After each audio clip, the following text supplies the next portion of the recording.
like what he does on the field. Painful last night of the regular disastrously bad. It made me stop and go. The power. I was probably, my brother Bob was a senior, so he was 18, and so I was probably 11 or 12, right in that area, and good friends with the coach Bill Gutbrod. His kids were my age, so I would go in the locker room before the games, before my brother's games.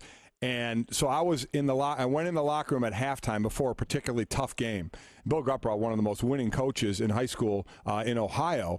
Great guy, seriously old school, big-time old school. So we go in the locker room at halftime, and I go in there quick, and it was not a good game at this point. And I jump up on top of the lockers. There's not a lot of room in there, and I don't want to be in the way of these, to me, gargantuan guys, all coming in sweaty and dirty and such, and they're sitting there, and their heads are hanging a little bit.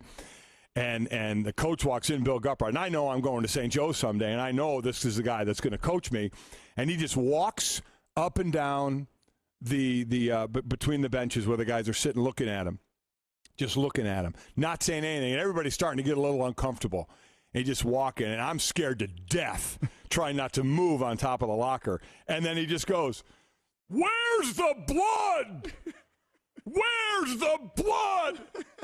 If you can't make them bleed, cut yourself."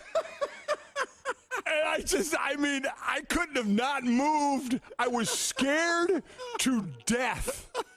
And then he just went off into a rant about playing. And, he got everybody pumped up. But, what a way to start off. The halftime speech about if you can't make them bleed, cut yourself. Oh, my God. I'm up there looking for a way to start bleeding for him. Look, Coach, I'm bleeding. That is tremendous. That was great. Catch Mike and Mike every weekday from 6 to 10 a.m. Eastern on ESPN Radio and on ESPN2.